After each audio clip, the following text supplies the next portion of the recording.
오늘 말씀 주시는 말씀 베드로전서 5장 7절 말씀이에요. 우리 한 목소리로 같이 보겠습니다. 시작. 너희 염려를 다 주께 맡기라. 이는 그가 너희를 돌보심이라. 우리 짧으니까 한 번만 더 보도록 할게요. 시작. 너희 염려를 다 주께 맡기라. 이는 그가 너희를 돌보심이라. 아멘. 잠깐 기도하겠습니다. 존귀하신 아버지 하나님, 하나님 이 시간 성령 하나님을 의지합니다. 우리에게 하나님의 영광의 그 빛을 볼 수 있는 눈을 주시고 하나님의 말씀을 이해할 수 있는 마음 주시고 또 주님의 말씀을 살아내는 손과 발을 허락하여 주시옵소서. 하나님 앞에 드리는 마지막 예배인 것처럼 그렇게 말씀 듣고 찬양하고 기도하는 저희 되게 하여 주시고, 말씀을 전하는 자는 이 앞에서 예수님께서 말씀을 듣고 끄덕이시는 것처럼 말씀을 전하게 하여 주시옵소서. 거룩하신 예수님의 이름으로 기도드립니다. 아멘. 오늘 목사님께서 말씀하신 것처럼 요즘 가장 큰 사회적 이슈, 우리의 모든 시선과 관심을 끌고 있는 게 그 코로나 바이러스잖아요. 이 코로나 바이러스. 오늘 오전에 뉴스를 보니까 잘 알고 계실 거예요. 한국에서 확진자만 5천 명이 넘었고 30명 이상이 세상을 떠났다고 해요. 제가 한국 얘기를 좀 들어보니까 우리 잘 아시듯이 많은 교회들이 예배를 중단했고 또 많은 사람들이 자택에서 근무를 하고 있다고 해요. 불안한 거죠. 혹시나 전염되는 건 아닐까 불안하고 또 염려하고 있는 상황이에요. 물론 일각에서는 코로나 바이러스는 치사율이 참 낮다, 굉장히 낮다 이런 얘기가 있어요. 저도 그런 것 같아요. 하지만 모두가 불안해하고 있는 이 현상, 또 어떤 성도님들은 이 사태를 통해서 그 비즈니스에 큰 타격을 받고 있잖아요. 그런 면을 보면 어려운 시기임은 분명한 것 같습니다. 이 어려운 시기에 사실 우리가 눈에 보이는 어떤 특별한 행동을 할 수는 없지만 기도만큼은 할 수 있다 믿습니다. 우리 그리스도인들은 어려우면 어려울수록 하나님 앞에 더 많이 엎드리고 더 많이 기도해야 될 줄로 믿습니다. 저는 요즘 사태를 쭉 이렇게 겪고 좀 이런 생각을 한번 해봤어요. 우리 인간이란 존재는 참 약하구나. 우리는 정말 연약한 존재구나. 정말 보이지도 않는 그 단 한 종류의 바이러스 때문에 지금 온 세상이 다 두려움에 떨고 있잖아요. 많은 사람들이 불안과 염려를 호소하고 있어요. 물론 우리 모두가 조심하는 게 맞습니다. 철저하게 주의하고 예방하는 것도 맞아요. 근데 이 사태를 보면서 저는 우리 안에 있는 많은 염려와 불안에 대해서 생각해 보게 됐어요. 매일같이 미디어를 통해서 쏟아지는 그 뉴스들, 그 소식들을 접하다 보면 정말 걱정되지 않습니까? 정말 이러다가 큰일 나는 거 아닌가? 한국에 있는 우리 가족들, 친구들 정말 이러다가 정말 어떤 일 생기는 거 아닌가? 미국에 들어왔다고 하는데 그 바이러스가 혹시 우리 가정과 교회까지 퍼져버린 건 아닌가? 이 사태로 인해서 많은 이들의 걱정과 염려가 밖으로 드러나고 있어요. 표출되고 있는 거죠. 저도 마찬가지예요. 요즘 오피스에서 누가 기침을 하면 괜히 그 사람을 좀 피하고 싶은 그런 마음이 들어요. 근데 사실 여러분, 이 코로나 바이러스 사태가 아니더라도 우리의 일상 속에서는 참 많은 것들을 우리는 염려하고 걱정하고 있어요. 종종 이런 생각들이 들진 않습니까? 요즘 경기가 어려운데 내가 하고 있는 이 비즈니스 점점 하다가 망하게 되는 건 아닐까? 내가 잘 다니고 있는 이 회사에서 하루아침에 레이오프 되는 것은 아닐까? 이 세상이 정말 악해지고 정말 험악해진다고 하는데 우리의 자녀들은 이 세상에서 정말 안전하게 잘 살아갈 수 있을까? 아직 은퇴 준비가 잘 안 됐는데 그냥 이렇게 나이만 먹어가는 것은 아닐까? 얼마 전에 제가 그런 얘기를 들었어요. 몸이 좀 안 좋은 분이 계세요. 그런데 병원에 가기가 참 두려운 거예요. 그래도 용기를 내서 병원에 갔어요. 병원 주차장까지 가서 차를 딱 세웠는데 차에서 내리기도 두려운 거예요. 왜냐하면 병원에서 진단을 받아서 혹시 내가 큰 병을 갖고 있는 건 아닌가? 이런 걱정하는 마음이 들었다고 합니다. 여러분, 우리에게도 충분히 그런 마음이 다 들 수 있는 거 아니에요? 정말 세상 살다 보면 이런저런 사고로 인해서 정말 예기치 않는 사건 때문에 참 두렵고 염려되고 걱정될 때가 있어요. 그래서 사람들은 때때로 이런 얼굴을 갖게도 됩니다. 그림 한번 보여주시겠어요? 네. 지금 사람들의 얼굴을 한번 보세요. 얼굴에 뭔가 좀 조마조마하고 편치는 않잖아요. 굉장히 불안하고 염려하고 걱정하는, 그래서 우울한 모습을 갖고 있습니다. 이 제목의 그림이 뭐냐면 불안이에요. 불안. 이 그림을 그린 작가는 노르웨이의 에드바르트 뭉크라고 해요. 이 뭉크는 우리 현대인들의 내면을 아주 잘 표현한 현대 화가로 알려져 있어요. 여러분 잘 아시는 그 절규라는 그림도 이 뭉크라는 사람이 그렸습니다.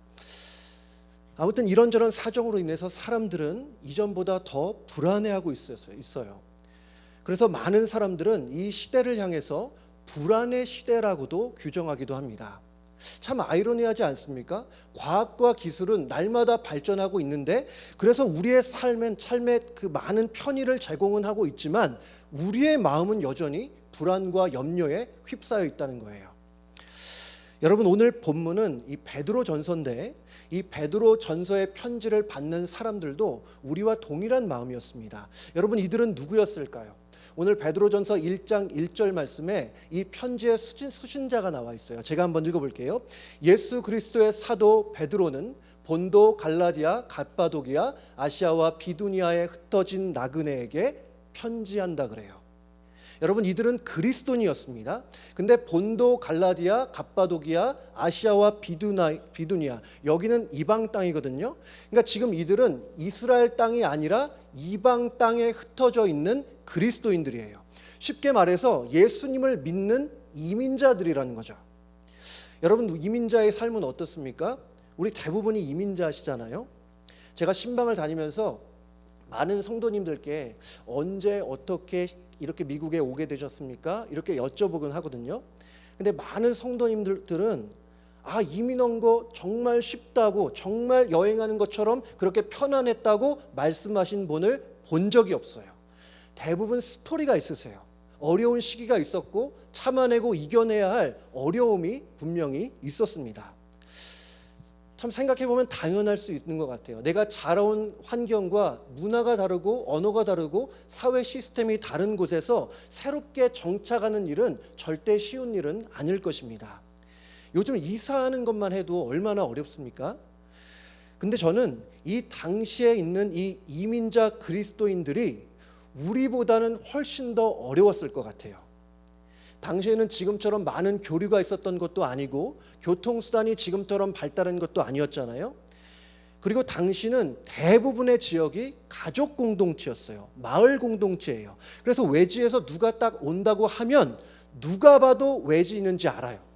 그런데 시간이 많이 지나도 그 외지인이 공동체 안으로 들어올 수 있냐? 그거는 보장이 안 되는 거예요.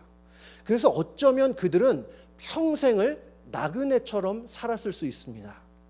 여러분, 그것뿐만 아니라 그들은 신앙의 자유도 마음껏 누리지 못했어요.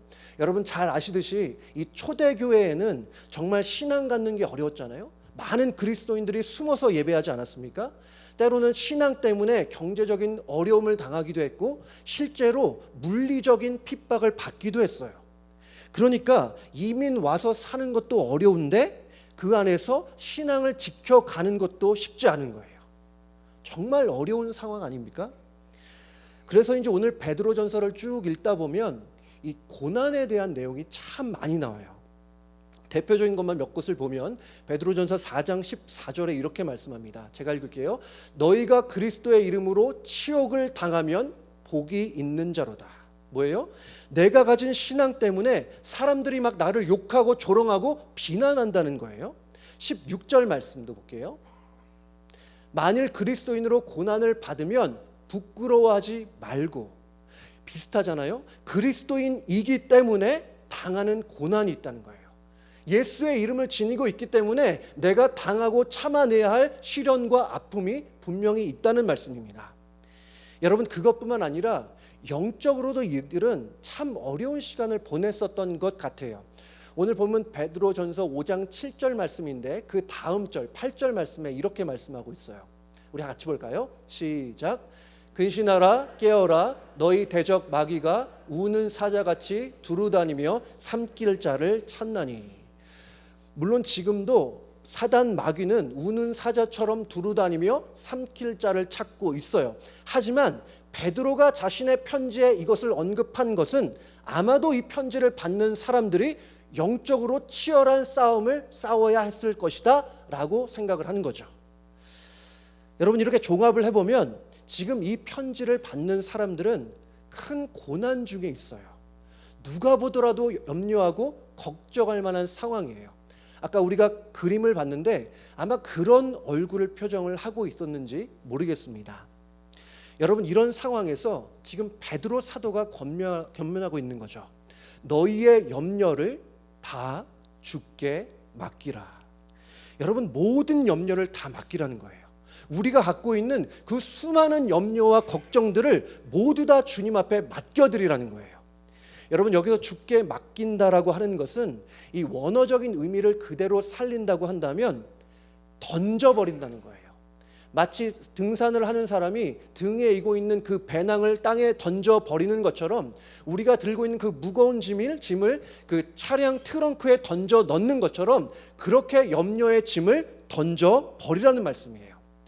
여러분, 우리가 그리스도인이 된 이후부터 염려는 우리가 할 것이 아닙니다. 염려라는 짐은 더 이상 우리의 것이 아니에요. 우리 모든 성도님들이 모든 무거운 짐을 주님 앞에 내려놓으시기를 주님의 이름으로 축복합니다. 여러분, 우리가 이 말씀을 좀 더 깊게 들어가기 전에 이와 관련해서 좀 우리가 오해하고 착각하고 좀 잘못 알고 있는 것들을 한번 생각해 봤으면 좋겠어요. 그러면서 이 말씀의 의미를 좀 더 선명하고 분명하게 알 수 있을 것 같아요. 이 염려를 주께 맡기라는 이 말씀에 대해서 착각하는 것 중에 하나가 그겁니다. 먼저 이 말씀은 우리가 선택할 사항이 아니라는 거예요. 여러분, 이 말씀은 우리가 해도 되고 하지 않아도 되는 그런 선택 사항이 아니라 하나님의 명령입니다. 그리고 이 명령을 지키지 않으면 불순종이고 죄예요. 많은 그리스도인들이 오해하는 것 중에 하나가 이겁니다. 우리 그리스도인들은 어떤 도덕적인 문제, 그 세상 사람들도 비난하고 욕하는 그런 도덕적인 문제를 죄라고 잘 인식은 하세요. 하지만 우리 안에서 일어나는 그 염려와 걱정을 대수롭지 않은 죄라고 생각하는 경향이 있습니다. 아니, 어떻게 근심 없이 이 세상 살 수 있냐고, 이 험악한 세상 살다 보면 정말 당연히 염려할 수 있는 거 아니냐고, 정말 그냥 정상적인 거 아니냐고 이렇게 생각하는 거예요. 하지만 그렇지 않습니다. 만약에 그렇게 생각한다면 잘못하시는 거예요. 내가 먹고 사는 걱정, 자녀들에 대한 걱정, 미래에 대한 걱정, 이런저런 걱정과 염려와 두려움은 하나님 앞에서 죄일 수 있어요. 이유가 있겠죠? 구체적인 이유는 좀 이따가 말씀을 드릴게요. 아무튼 성경의 많은 구절들은 이 염려하는 것에 대해서 아주 명확하게 명령문으로 말씀하고 있습니다. 여러분 잘 아시는 빌립보서 4장 6절은 이렇게 말씀하고 있어요. 우리 함께 볼까요? 시작. 아무것도 염려하지 말고 다만 모든 일에 기도와 간구로 너희 구할 것을 감사함으로 하나님께 아뢰라. 요한복음 14장 27절에서도 이렇게 말해요. 함께요. 시작. 평안을 너희에게 끼치노니 곧 나의 평안을 너희에게 주노라. 내가 너희에게 주는 것은 세상이 주는 것과 같지 아니하니라. 너희는 마음에 근심하지도 말고 두려워하지도 말라. 마지막으로 마태복음 6장 34절에서도 이렇게 말해요. 시작. 그러므로 내일 일을 위하여 염려하지 말라. 내일 일은 내일이 염려할 것이요 한날의 괴로움은 그날로 족하니라. 여러분, 제가 이번에 참 찾아봤는데 성경의 수많은 곳에서 염려하지 말라고 명령형으로 말씀하고 있어요. 염려하지 말라. 오늘 너희 염려를 주께 맡기라는 말씀은 우리가 지켜도 되고 지키지 않아도 되는 그런 선택사항이 아니라 순종하고 따라야 할 하나님의 명령인 줄로 믿습니다. 두 번째, 염려를 맡기라는 말씀은 소극적으로 아무것도 하지 않아도 된다는 의미가 아닙니다. 여러분, 우리 교회도 지난 주일에 이 코로나 바이러스 관련된 광고를 드렸잖아요. 여러분에게 행동 지침을 드렸고 또 단계별로 우리가 어떻게 대응할지에 대해서도 성도님들에게 잘 말씀을 드렸어요. 그런데 여기에 대고 아니, 하나님이 지켜주시는데 무슨 그런 준비를 하냐고, 하나님이 지켜주시면 마스크 같은 거 절대 필요 없다고, 그런 거 염려하는 거 아니라고 이렇게 말씀하신다면 잘못된 거죠. 여러분 옛날에 그런 경우도 있잖아요. 그런 말씀들 많았어요. 하나님의 자녀면 그렇게 저축할 필요 없다. 뭐 그렇게 노후를 대비하냐고. 하나님이 다 알아서 해주시는데 걱정하지 말라고. 하나님이 지켜주시는데 보험 따위는 필요 없다. 이런 말들이 있었잖아요. 여러분 이건 잘못된 거예요. 염려와 대비하는 것, 염려와 준비를 혼동하고 있는 거예요. 여러분 염려를 맡기라는 것은 내일을 위한 준비를 멈추라는 말씀이 절대 아닙니다. 여러분 창세기에 나오는 요셉의 사건을 기억하실 거예요. 이 요셉이라는 사람 참 여러 가지 우여곡절 끝에 하나님의 은혜로 애굽의 총리가 됐죠. 이 애굽의 총리가 되고 나서 이 요셉이 가장 핵심적으로 했던 일은 무엇이었습니까? 앞으로 있을 흉년을 대비하고 준비하기 위해서 매년마다 곡식을 쌓아두는 일이었어요. 7년이라는 풍년의 기간 동안에 엄청난 곡식을 준비했다가 저장해 놓고 보관해 놨어요. 여러분 왜 그랬을까요? 염려해서가 아니죠. 앞으로 다가올 흉년을 미리 준비하고 대비했던 것입니다. 여러분 우리는 염려와 대비, 염려와 준비, 염려와 계획을 구분할 수 있어야 돼요. 염려를 맡기라는 말씀은 두 손 두 발 다 놓고 아무것도 하지 말라는 것이 아님을 다시 한번 말씀드립니다. 그리고 여러분 세 번째로 이 말씀은 우리의 감정을 아예 무시하거나 감추라는 말씀도 아닙니다. 우리가 살면서 이런저런 일을 겪게 되면 자연스럽게 일어나는 감정이 있어요. 슬픈 일을 만나면 눈물을 흘릴 수 있는 거고 또 기쁜 일을 만나면 또 하하 웃을 수 있는 거잖아요. 우리는 기계가 아니잖아요. 우리는 감정을 갖고 있는 사람이에요. 어떻게 어려운 일을 당했는데 그냥 눈물 없이 그냥 하하하 좋다고 기뻐할 수 있겠습니까? 그런 것은 자연스러운 것도 아니고 바른 일도 아니에요. 여러분 이 말씀은 일시적으로 근심하고 염려하는 그런 자연스러운 반응까지 제한하는 말씀이 아닙니다. 베드로전서 1장 6절에서 이렇게 말씀하고 있는데요. 제가 볼게요. 그러므로 너희가 이제 여러 가지 시험으로 말미암아 잠깐 근심하게 되지 않을 수 없으나 오히려 크게 기뻐하는도다. 그러니까 어려운 일을 당하면 잠깐 근심하는 것은 자연스러운 일이고 또 그럴 수 있는 거예요. 어떤 분은 염려를 주께 맡기라는 말씀 지킨다고 염려의 감정들을 막 누르는 경우가 있어요. 그냥 그 감정 무시하고 애써 모른 체 하는 경우, 감추는 경우가 있습니다. 여러분 기억하시기 바라요. 우리는 로봇이 아니고 감정을 갖고 있는, 이 말씀은 우리의 자연스러운 감정을 무시하라는 말씀이 아닙니다. 여러분 그렇다면 염려를 주께 맡기라는 말씀은 어떤 의미일까요? 여러분 이 염려, 걱정이라는 감정은 여러분 우리가 참 많은 감정들을 갖고 있잖아요. 염려는 그 많은 감정들 중에 하나가 아니라 감정들 중에서 가장 근원이 되는 감정일 수 있어요. 그래서 염려는 우리의 내면 깊은 것에 무엇이 있는지를 보여주고 우리의 마음 상태를 가장 정확하게 보여줘요. 그래서 우리가 무엇을 염려하는지를 보면, 또 어떤 사람이 무엇을 염려하는지를 보면 그 사람이 어떤 사람인지를 알 수 있어요. 그 사람이 무엇을 섬기고 있는지, 그 사람이 실제로 무엇을 의지하고 있는지, 그 사람의 마음속에 둔 큰 가치가 어디에 있는지를 알 수 있다는 거죠. 만약에 내가 돈에 대해서 지나치게 염려해요. 그러면 나는 돈을 의지하는 사람일 수 있어요. 내가 자녀에 대한 걱정이 너무 지나쳐요. 그렇다면 나는 하나님보다 자녀에게 더 큰 가치를 둘 수 있다는 거죠. 여러분 그래서 염려라는 것은 단지 하나의 감정이 아니에요. 우리의 존재를 확실하게 보여주는 창과 같은 거예요. 그래서 염려를 주께 맡기라는 말씀, 단지 감정적인 문제를 다루는 것이 아니에요. 물론 염려 자체는 감정 맞습니다. 하지만 더 많은 것들을 보여준다고 말씀드렸잖아요. 특별히 이 염려라는 단어는 원어로 보면 두 가지의 합성어예요. 하나는 나누다라는 단어, 그리고 또 하나는 마음이라는 단어. 그러니까 이 염려라는 것은 나누어진 마음, 분열된 마음을 말씀하고 있어요.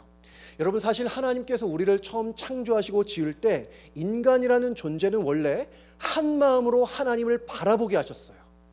정말 하나님을 바라보고 철저하게 하나님만 의지하고 신뢰하도록 만들어진 존재가 우리라는 거예요.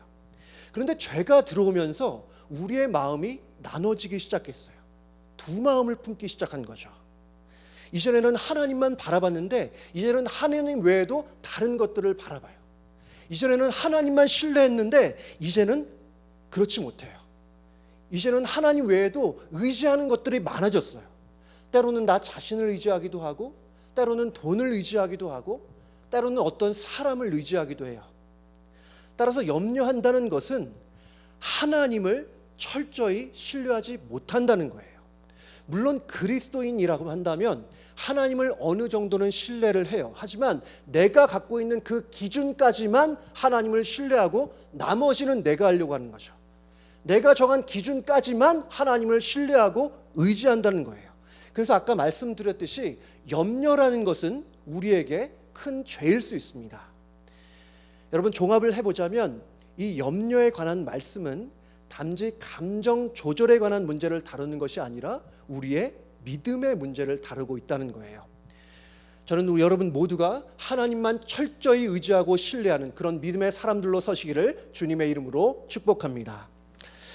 여러분, 그렇다면 이 왜 염려를 우리가 주님께 맡기라고 말씀했을까요? 오늘 베드로 사도가 말씀하고 있어요. 너희 염려를 다 주께 맡기라. 이는 하나님께서 너희를 돌보시기 때문이다. 하나님께서 우리를 돌보시고 우리를 지키시고 돌보시기 때문에 너희 염려를 다 던져 버리라는 거예요. 저는 이 말씀을 묵상하면서 저희 집 아이들을 생각을 해봤어요. 저희 집에는 3살 된 딸, 1살 된 딸이 있거든요. 근데 얘네들은 항상 행복해요. 근심, 걱정, 무거운 짐은 전혀 없어요. 근데 생각해보면 이 아이들은 혼자 살아갈 능력이 없잖아요. 스스로 돈을 벌 수 있는 능력을 갖고 있는 것도 아니고, 그렇다고 지식이 많은 것도 아니에요. 아직 글도 잘 모르고 혼자 씻을 능력도 안 돼요. 근데 이 아이들이 어떻게 살아갈지 걱정하지 않아요. 제때 밥을 먹을 수 있을까? 그런 염려를 하지 않아요. 물론 아이들이 잘 모르는 걸 수도 있지만 기본적으로는 뭐예요? 부모를 신뢰하는 거죠.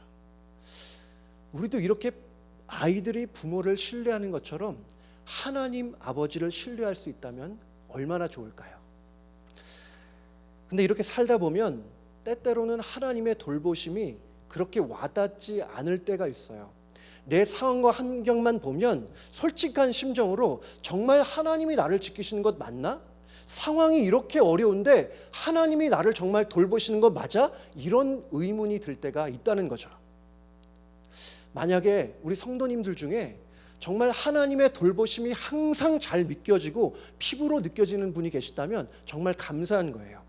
하지만 더 많은 분들은 어쩌면 하나님의 돌보심을 의심할 때가 분명히 있어요. 여러분, 근데 이것은 결코 우리만 그런 것이 아니었습니다. 여러분, 오늘 이 말씀은 하나님께서 베드로 사도를 통해 우리에게 주셨잖아요. 근데 이렇게 성경을 쭉 읽다 보면 이 베드로 사도도 한때는 하나님의 돌보심을 의심했던 사람이에요. 여러분, 그 사건을 기억하십니까? 예수님께서 풍랑을 잠잠케 하셨던 그 사건 있잖아요. 한 번은 예수님께서 날이 저물어가고 있는데 제자들에게 말씀하셨어요. 배를 타고 건너편으로 건너가자구나. 그리고 예수님 말씀대로 예수님과 제자들이 한 배에 올라탔잖아요. 그리고 그 어두운 갈릴리 바다 위를 지나가고 있는데 갑자기 사나운 풍랑을 만나게 됐어요. 막 광풍이 일어나고 막 배가 이리저리 막 흔들리고 그래. 얼마나 무섭겠습니까?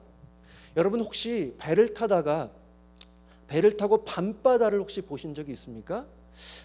밤바다는 제가 볼 땐 그래요. 아무리 파도가 잔잔하다 해도 시커먼 바닷물을 보면 정말 무서울 수 있어요. 근데 그 시커먼 바닷물이 계속해서 배를 때리고 있어요. 그 커다란 바다를 보고 제자들이 얼마나 무서웠겠습니까? 제자들이 그랬어요. 정말 큰일 났다고. 이러다 우리 다 죽는 거 아니냐고. 근데 딱 보니까 예수님이 안 보여요.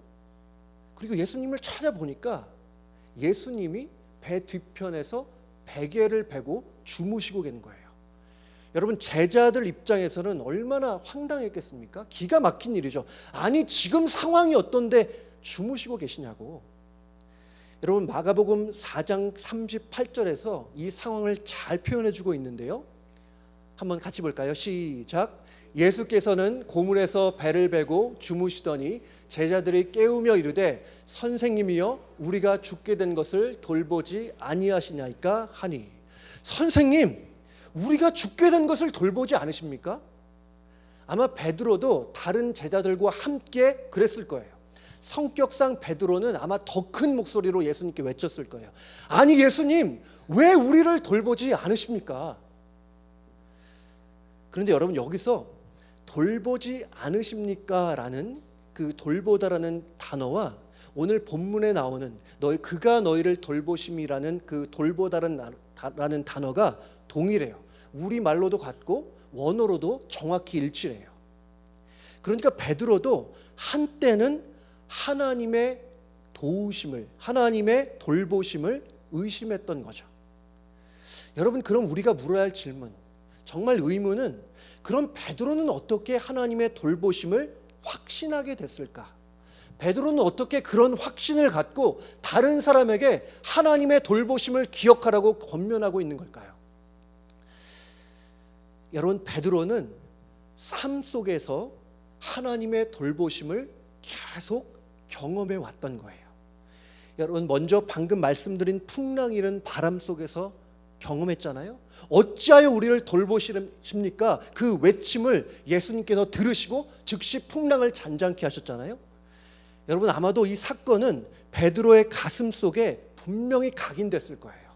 주님이 나를 돌봐주셨다. 여러분, 또 그런 사건도 있잖아요. 예수님이 부활 승천하시고 나서 마가의 다락방에서 오순절 성령 강림 사건이 있었어요. 그리고 그 후에 베드로가 성령의 능력을 힘입어서 많은 사람들에게 하나님의 복음을 외쳤어요.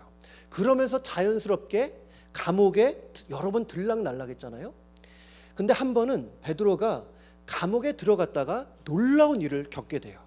사도행전 12장 6절 7절 말씀인데요. 제가 한번 읽겠습니다. 헤롯이 잡아내려고 하는 그 전날 밤에 베드로가 두 군인 틈에서 두 쇠사슬에 매어 누워 잤는데 파수꾼들이 문 밖에서 옥을 지키더니 호련히 주의 사자가 나타나매 옥중에 광채가 빛나며 또 베드로의 옆구리를 쳐 깨워 이르되 급히 일어나라 하니 쇠사슬이 그 손에서 벗어지더라. 지금 베드로가 감옥에 있는데 천사가 나타나서 그를 도와줬잖아요. 여러분, 이런 경험을 했다면 정말 주님이 나를 돌보셨구나, 그런 생각했겠죠. 여러분, 우리도 생각해보면 그렇지 않습니까? 지나온 세월들을 쭉 회상해보고 또 기억해보면 하나님께서 이런저런 방법으로 우리를 돌봐주셨어요. 물론 오늘 베드로처럼 그런 엄청난 기적을 보지 못했을 수 있지만 하나님은 이런저런 방법으로 우리를 돌봐주셨어요. 그래서 우리가 이 자리까지 있는 거 아니겠습니까? 이렇게 우리는 우리의 삶의 경험을 통해서 하나님의 돌보심을 확신하게 되죠. 앞으로도 여러분의 일상 속에서 하나님의 돌보심을 경험하게 되시기를 주님의 이름으로 축복합니다.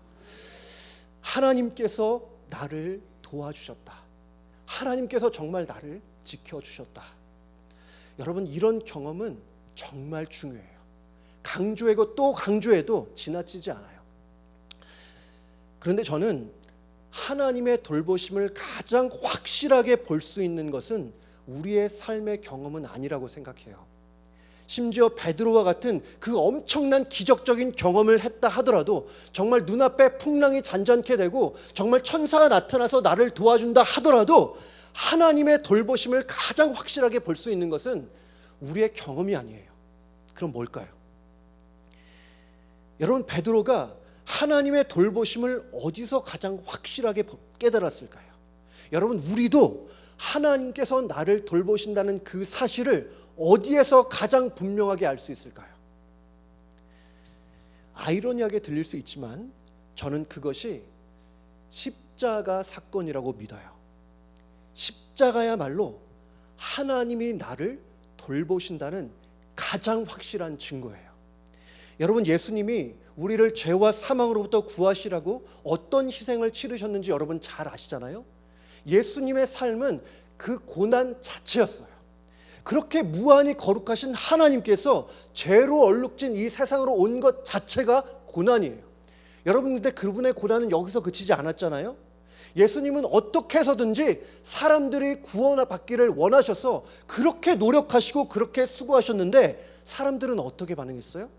오히려 예수님을 멸시하고 무시하고 외면하고 조롱하지 않았습니까? 그럼에도 불구하고 예수님은 십자가로 가는 길을 멈춘 적이 없어요.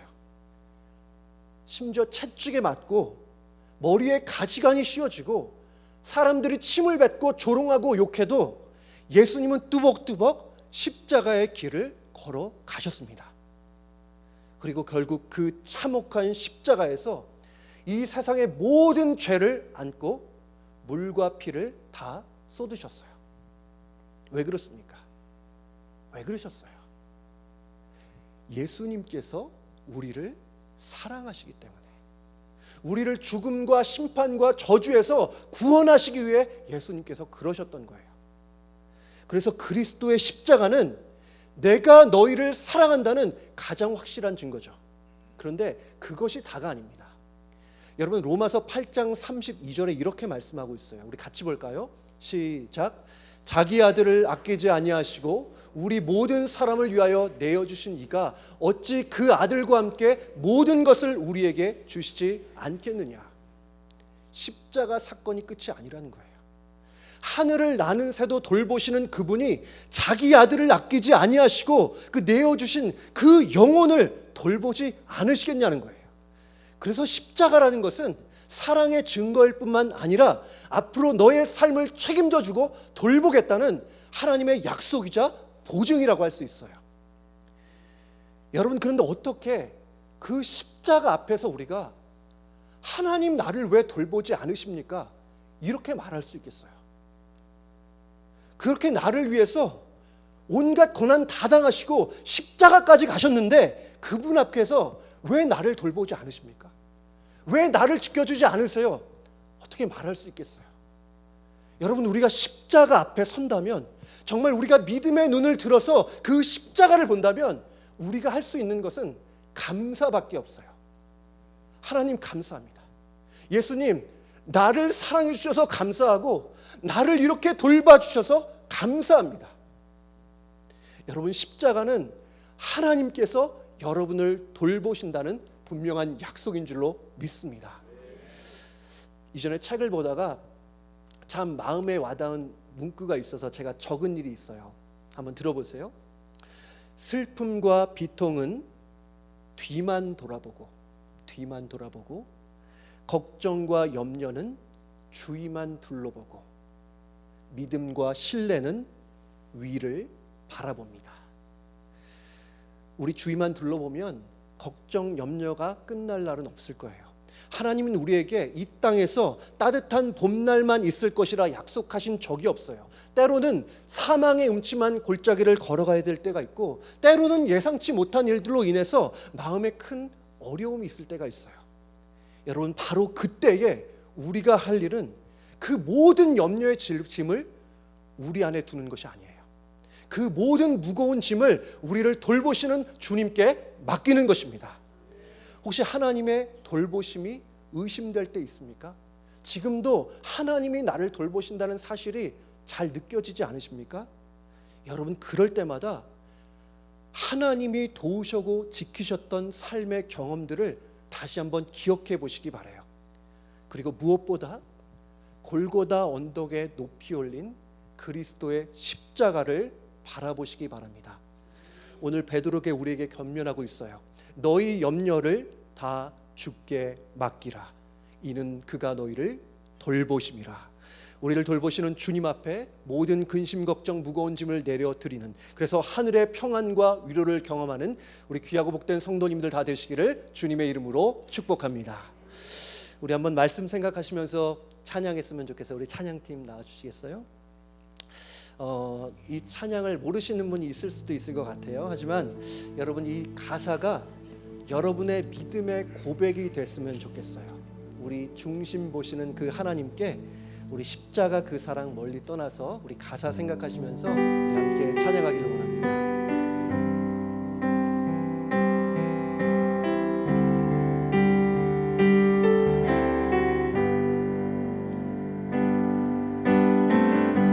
십자가 그 사랑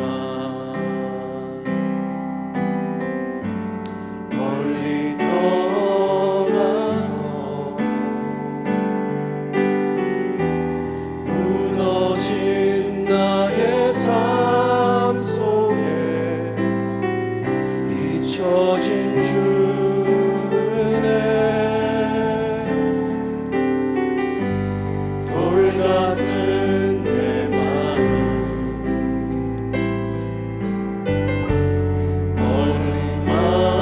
만지사 다시 일으켜 세우신 주를 사랑합니다. 주 나를 보호하시고 주 나를 보호하시고 날 붙드시니 나는 외롭고 존귀한 주님의 자녀라. 주 너를 보호하시고 널 붙드시니 너는 곧 외롭고 존귀한 주. 우리 한 번 더 고백하겠습니다. 십자가 그 사랑, 십자가 그 사랑 멀리 떠나서 무너진 나의 삶 속에 잊혀진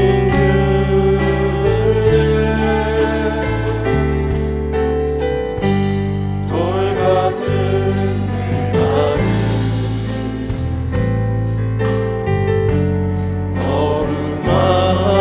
어루만지사 다시 일으켜 세우신 주를 사랑합니다.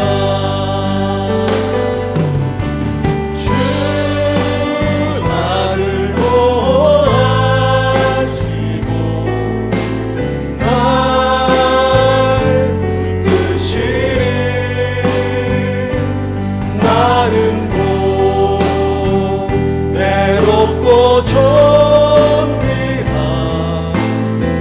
주님의 자녀라.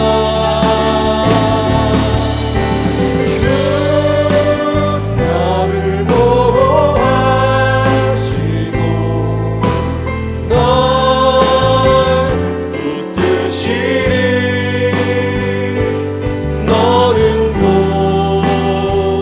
외롭고 존귀한 주의 자녀라. 여러분, 이 시간 함께 감사의 기도를 올려드리기 원합니다. 하나님, 우리에게 주님의 십자가의 사랑을 보여주셔서 감사합니다. 우리와 함께 하셔서 우리를 지키셨다는 약속해 주셔서 감사합니다. 여러분, 정말 하나님은 우리를 고와 같이 두신 적이 없어요. 지금도 하나님은 성령으로 우리와 함께 하셔서 우리를 돌보시는 사랑의 하나님이세요. 여러분, 이 시간 아무런 자격과 공로 없던 우리를 사랑하시고 그렇게 돌봐주시는 하나님께 우리 감사의 기도 올려드리길 원합니다. 함께 기도하기를 원합니다. 하나님, 주님의 은혜와 사랑을 감사합니다. 하나님, 정말 아무 자격 없고 하나님 아무 능력 없고 아무 공로 없는 저희를 그렇게 사랑해 주셔서 주님의 십자가 하나님 보게 하여 주시니 감사를 드립니다. 하나님 정말 우리를 부하와 같이 두지 않으시고 하나님 이 험한 세상 우리 홀로 걸어가게 하지 않으시고 하나님 우리와 함께 계시고 우리 안에 계셔서 우리를 지키시고 보호하시는 하나님으로 인해서 하나님 감사합니다. 하나님 주님은 환난 당할 때 우리가 우리의 피할 바위 되시고 우리의 산성 되시고 우리의 요새 되시고 우리를 지키시는 반석 되심을 믿습니다. 하나님 정말 우리가 날마다 주님을 의지하고 하나님 그 하나님께 감사의 찬양을 올려드리는 하나님 저희 될 수 있기를 원해요. 하나님 정말 날마다 주님의 그 사랑을 노래하는 우리 될 수 있도록 도와주시고 하나님 근심과 걱정보다는 하나님께 하나님께 감사의 노래를 올려드리는 저희 될 수 있도록 하나님 도와주시옵소서. 하나님 때때로 우리의 어려운 형편으로 인해서 하나님 우리의 무너진 삶들을 통해서 하나님의 은혜가 잊혀질 때가 있었습니다. 하나님 정말 우리 그렇게 주님의 은혜로 이제까지 은혜로 우리 오게 오셨는데 때로는 주님의 사랑과 은혜와 지키심을 그 보호하심과 도우심을 잊었던 적이 있습니다. 하나님 다시 한번 그 사랑 그 은혜 돌보심 기억하며 하나님께 감사하는 저희 될 수 있도록 인도하여 주시옵소서. 주님의 십자가 앞에 설 때 정말 우리 안에 불평과 염려와 걱정은 다 눈 녹듯이 사라져버릴 것 믿습니다. 하나님 정말 믿음의 눈을 들어서 그 그리스도의 십자가를 보게 하여 주시고 그 앞에 저는 우리의 사랑을 올려드리고 우리의 감사를 올려드리고 정말 우리의 그 온 존재의 그 감사와 기쁨을 주님 앞에 올려드리는 저희 될 수 있도록 하나님 도와주시기 원합니다. 정말 그렇게 주님 앞에 감사와 사랑을 올려드리는 저희 되기를 원해요. 하나님 그렇게 정말 감사와 모든 염려 걱정 다 물리치고 주님 앞에 나아가는 저희 될 수 있기를 원합니다. 하나님 그렇게 되게 하여 주시옵소서. 우리의 성도님들의 마음을 하나님께서 주관하여 주시고 이들의 마음속에 아무것도 염려하지 말고 정말 기도와 간구로 주님 앞에 서게 하여 주시옵소서. 모든 염려 다 주께 맡기라 하신 주님, 수고하고 무거운 짐진 자들아 다 내게로 오라, 내가 너희를 쉬게 하리라는 주님의 그 음성 다시 한번 듣고 주님 앞에 감사 올려드리는 저희들이 하여 주시기 원합니다. 하나님 그렇게 하게 하여 주시옵소서.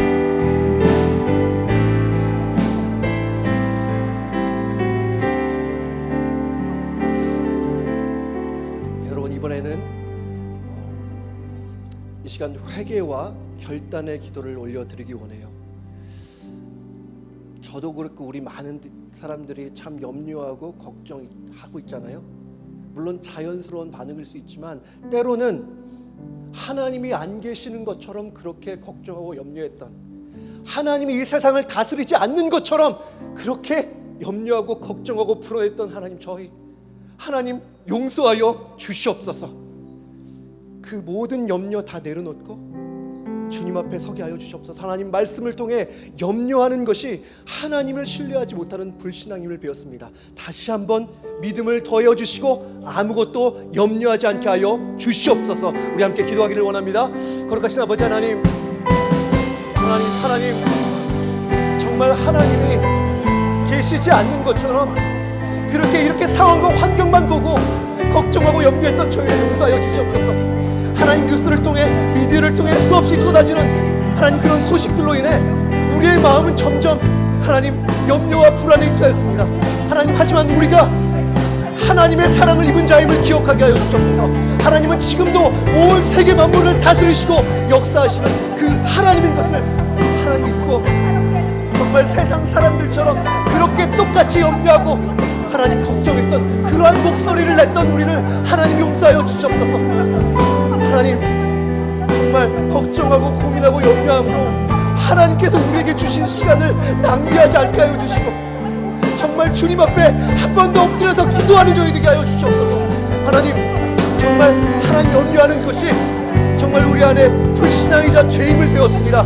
하나님 정말 이제 염려하지 말고 염려의 집 주님 앞에 다 맡기고 정말 걱정하는 그 마음 주님께 다 드리고 정말 주리를 돌보시는 그 하나님을 신뢰하고 의지하는 저희 될 수 있도록 하나님 그렇게 역사하여 주시기를 원합니다. 하나님 그렇게 우리의 마음을 만져주시기 원하고 세상 사람들이 갖고 있는 그 걱정과 염려, 하나님은 그것을 넘어서 하나님이 어려움 중에도 하나님의 역사를 보게 하여 주시고 하나님의 뜻이 무엇인지를 고민하게 하여 주시고 기도를 통해 말씀을 통해 우리 자신을 다시 한번 성찰하는 하나님 그런 시간 되기를 원합니다. 하나님 그렇게 우리의 마음을 바꿔주시고 다시 한번 염려 맡기고 정말 평안과 기쁨과 하나님께서 주시는 위로 가운데 서게 하여 주시옵소서. 하나님 정말 우리 성도님들 정말 불필요한 지나친 염려 속에 있지 않게 하여 주시고 그리스도 안에 있는 자에게는 결코 망하지 않는다. 주님이 우리를 함께 하신다. 공중에 나를 새도 돌보시는 하나님께서 나를 돌보신다. 나를 떠나지 않으시고 나와 항상 함께 하신다는 하나님 그 불변의 진리를 하나님 잊지 않을 수 있도록 하나님 도와주시옵소서. 하나님 그렇게 일하여 주시기 원해요. 하나님 그렇게 하나님 우리의 삶을 우리의 마음을 변화시켜 주시옵소서. 하나님 이 일을 통해 다시 한번 우리의 마음을 낮추시는 주님의 그 음성도 들을 수 있도록 하나님 일하여 주시옵소서. 존귀하신 아버지 하나님, 아무 자격 공로 없는 저희를 아무런 조건 없이 십자가로 사랑해 주셔서 감사합니다. 십자가는 우리를 영원히 사랑하게 하신다는 주님의 그 확실한 증거요, 이제 앞으로도 우리의 삶을 책임져 주시고 인도하시겠다는 하나님의 분명한 약속인 것을 믿습니다. 하나님 세상 사람들처럼 주님 안 계신 것처럼 그렇게 염려하고 걱정하지 않게 하여 주시고 주님이 나를 사랑하지 않는 것처럼 돌보지 않는 것처럼 그렇게 불안에 빠지지 않게 하여 주시옵소서.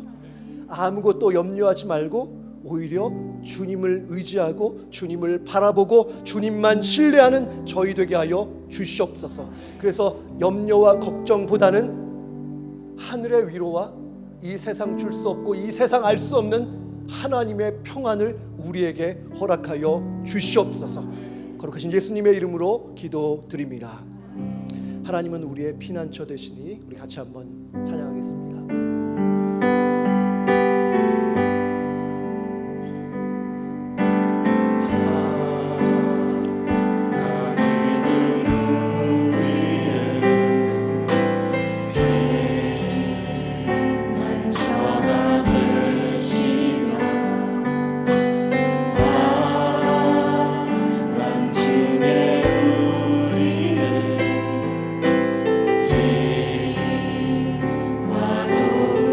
한 번 더 고백하겠습니다. 하나님은 우리의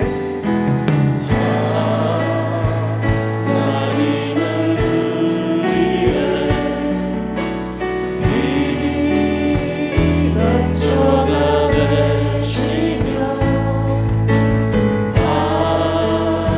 환난 중에 우리의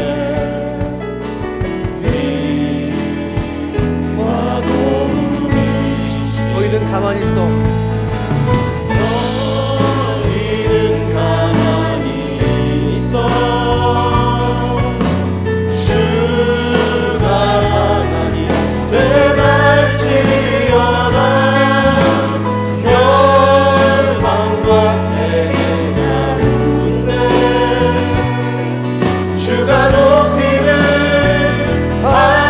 고백하기를 원합니다. 하나님은 우리의 피난처가 되시니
사태를 보면서 그런 생각을 했어요. 우리 계속 뉴스 보고 있잖아요. 근데 뉴스를 많이 보고 그래서 정확한 정보를 아는 것도 중요하지만 우리 그리스도인이라면 기도하는 게 중요하잖아요. 여러분, 이 시간 함께 중보 기도를 올려드렸으면 좋겠어요. 이 코로나 바이러스로 수많은 사람들이 두려움과 불안에 떨고 있는 상황, 하나님 이 사태가 속히 진정되게 하여 주시고, 하나님 이 일을 통해 우리 교회와 성도들이 더 가난하고 낮은 마음으로 통회하는 심령으로 하나님을 찾게 하여 주시옵소서. 이 어려움이 있지만 하나님 이 일을 통해 하나님의 역사, 하나님의 일을 보아서 온 세계 열방이 하나님의 영광을 보게 되도록 하나님 그렇게 일하여 주시옵소서. 우리 마지막으로 함께 기도하기를 원합니다. 거룩하신 아버지 하나님, 하나님 정말 참 많은 뉴스와 소식들이 있습니다. 하지만 우리가 그 뉴스를 보기 됩니다. 하나님 먼저 기도의 자리에서 주님 앞에 서지 못했음을 하나님 용서하여 주시옵소서.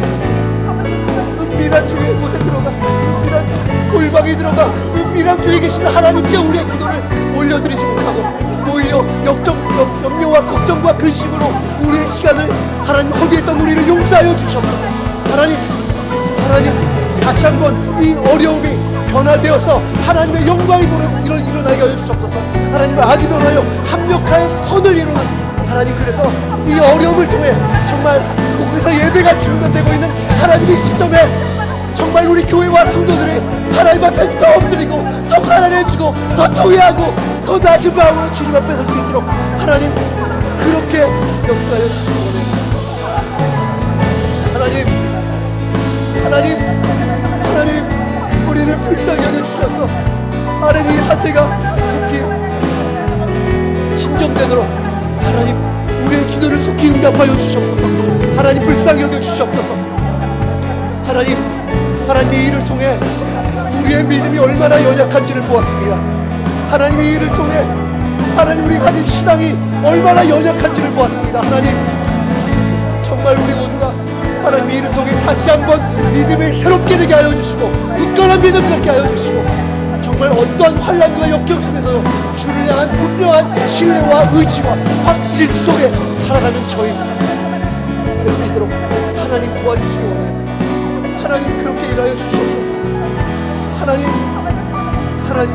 우리 교회 하나님 많은 교회 이 땅의 교회는 하나님 불쌍히 여겨주시고 하나님 작은 일에 우리의 마음이 이렇게 속해 하나님 다시 한번 주님 앞에 엎드리는 저 정말 주님의 그 사랑 그 은혜 다시 한번 기억하고 매번 예배의 소중함을 느끼고 정말 이 찬양의 소중함을 말씀의 소중함을 다시 한번 느끼는 저희 될 수 있도록 하나님 도와주시고 하나님 이 일을 통해 우리의 마음을 다시 한번 새롭게 하시고 믿음을 정돈케 하시고 정말 주님을 향한 하나님 정말 우리의 생명을 다해 드리는 우리의 믿음과 그 담대함이 용기가 우리의 가슴에 깊이 담길 수 있도록 하나님 도와주시기 원합니다. 하나님 불쌍히 여겨주시고 하나님 우리를 불쌍히 여기시고 연약함을 하나님 도와주시옵소서. 우리의 믿음 없음을 하나님 용서하여 주옵소서. 작은 일에도 쉽게 흔들리고 요동하는 저희를 용서하여 주옵소서. 두 마음 가졌던 저희를 용서하여 주시고 주님이 우리에게 그렇게 계획하셨던 것처럼 다시 한번 믿음의 발석 위에 굳게 세워지는 교회와 우리 성도 되게 하여 주시옵소서. 하나님 그렇게 우리를 삼아주시기 원합니다. 하나님 감사합니다.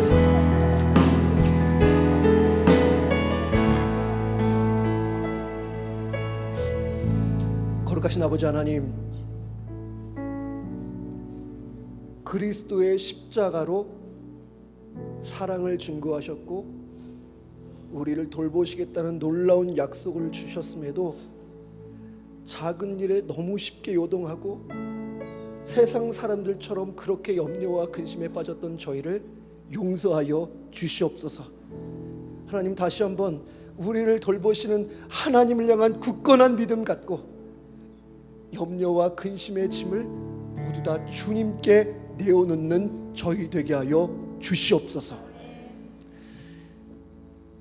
이제는 우리 주 예수 그리스도의 은혜와 하나님의 크신 사랑과 성령의 교통하심이 주님의 돌보심을 신뢰하며 모든 염려의 짐을 내어놓기로 다짐하는 우리 모든 성도님들 머리 위에 이제와 영원토록 있을지어다.